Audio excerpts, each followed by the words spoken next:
Good morning, everybody. And in case we don't see you, good afternoon, good evening, and good night. You know where that's from? I do. Beautiful summer day. Yeah, I know exactly where that's from. Yeah. Well, it is July 2, and summer is here.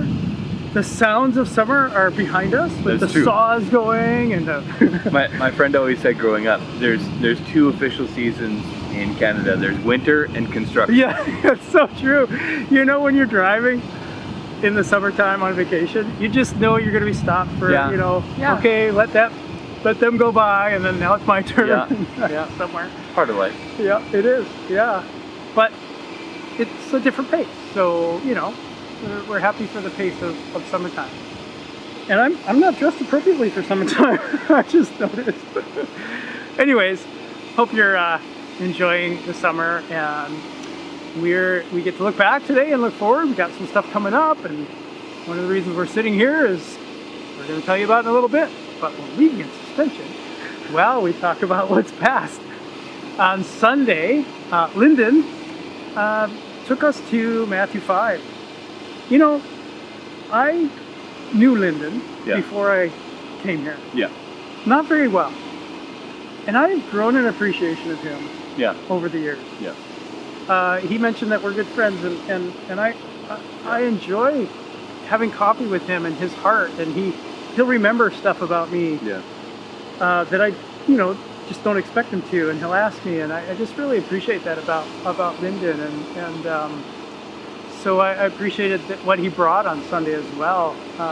Matthew 5, like he said, we had gone through that a year ago, but I really liked a lot of his whole message, but one of the things he said is, your life matters.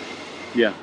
And we know that, but to hear it and to hear why, that we're salt, was really one thing that he said that struck me was, when meat goes bad, you don't say, oh man, what's wrong with this meat? Yeah. Right? And the idea was that when Jesus talking about the world, of course it's going to go bad. Left on its own, it's going to go bad. Yeah. Right? Yeah, and even the fact that it's not a fixer, it's a preservative. Yeah. Right? That meat is not going to slowly over time become more and more alive and eventually become a cow. It can't do that on its own. It needs not our salt, but it needs the salt and light of Christ, right? Which he's made us to be. Which he's made us to be. Is why our life matters, right? And I also love the fact that being reminded that we are not the sun, but instead we are the moon. Mm-hmm. First of all, nothing rotates around us. That's the first thing. Yeah, that was good. And secondly, that we are simply a reflector of the light. But man, we are necessary. Without the moon, our Earth would just completely change. Yeah. And even the nighttime sky, all those things. Yeah. There is a necessity to that light being reflected off of us, and that we are shining in the places where it needs to be. Yeah. Right? And light in a box doesn't really help much of anything. Or light under a basket, or or too much salt in a pile in the corner does nothing. You know what? There were so many ways that those metaphors could be unpacked. Yeah. So all that you've said. Yeah. The progression, a city on a hill, we're proclaiming as far and wide. Yeah. Or light of the world. Sorry. Yeah. You started with light of the world, right? Yeah. And then city on a hill, like in your local area, as far as you can see. Yeah. But in your home, behind the closed door, are you being the light there? And then salt. He talked about preserving, but also about creating thirst. Yeah. And who do we create thirst for? The one who is the living water. Yeah. So many beautiful it's no wonder Jesus was the masterful storyteller and preacher, all from salt and light, all these things, right? And I love those metaphors, and yet after about the second one, I'm like, Oh, come on, Patrick. Stop with the metaphors. But like, they are so characteristic of things that we can and should be like, right? Like, Yep. even other things, other stories where Jesus has talked about, like a pearl and a grain of a seed of grain, falls to the ground, must die. Like all these things, These commonplace things that we are around us all the time, but we're commonplace. Like we're people. There's people all over, but we are special because we're His, right? Yeah. And we are, each one of us, a grain of salt that without any grains there wouldn't be salt. So we're each, and we're spread out, and we're preserving.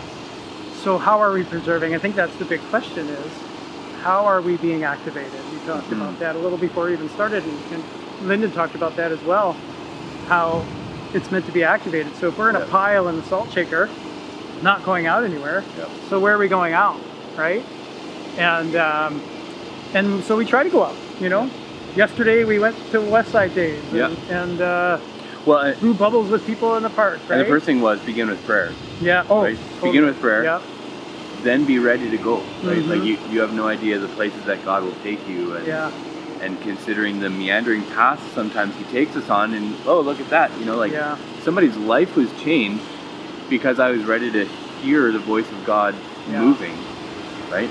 And we can't do that with our senses closed off, or not being in that sense of rhythmic prayer as well too. Well, how was Jesus the light of the world? He says, I can't do what the Father's not doing. Like, I can't do anything on my own. And so what did He do? He went off by Himself and He prayed. Yeah. He was always praying. God, what's next? Like, He was human. He was God. He was never not God, but he chose to act as human, not accessing His divine and depending on His connection with the Father. And that's what we are called to do too. So so many great things.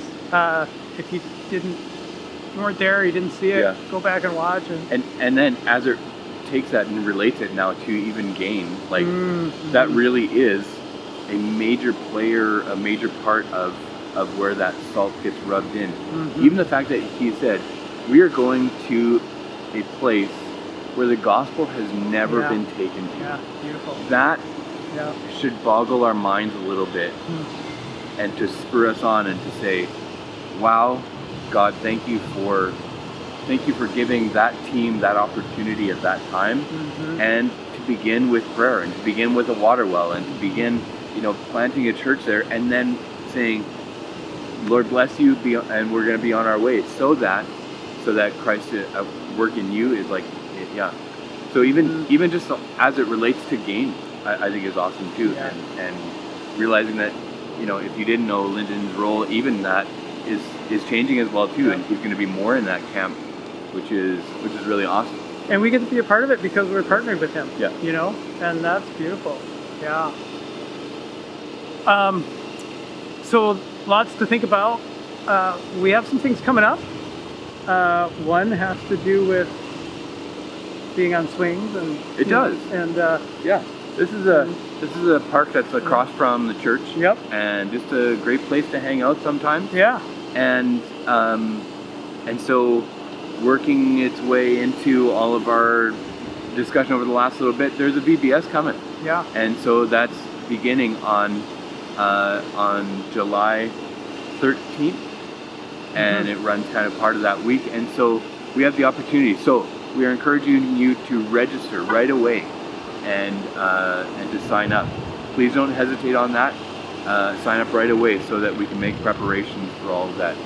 There's a great planning team that's in place for that, and so be encouraging them in that. And we'd love for you to tell your neighbors and nieces, nephews, grandkids, whatever, to register as well. We have room, and we'd love to, share Jesus with more kids. So yeah.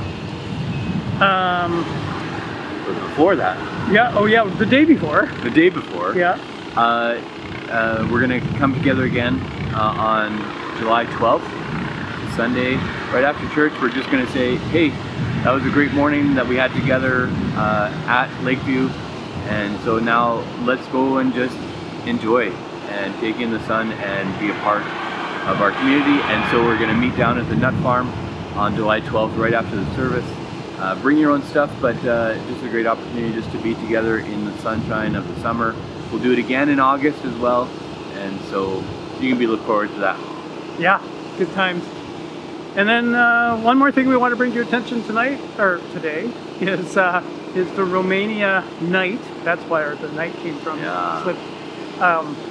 And that is July 17th from 6 to 8. And it's by donation. We're trying to raise money for our team. So there's a suggested donation of $50. But really it's what you can afford. We want you to be a part of it. They're gonna make it a fun evening. So buy tickets through Chris or the office ahead of time. They need to let them know, and then I think maybe you give at that night. But they want to know how many to prepare for. So let us know, and we can sign you up to be there. Yeah, anything else, Kevin? My question is how many people are getting seasick from us moving around? Yeah. That's one of my main questions. Oh man, if I had a great dad joke about seasickness or something, that would be the perfect place to do it, but I don't. Because it's salty? Because I'm too salty. Have a great rest of your week. We look forward to seeing you on Sunday or the next Sunday whenever we get a chance over the summer. Look forward to some of these things. Hope they're on your calendar. Have a great week. God bless.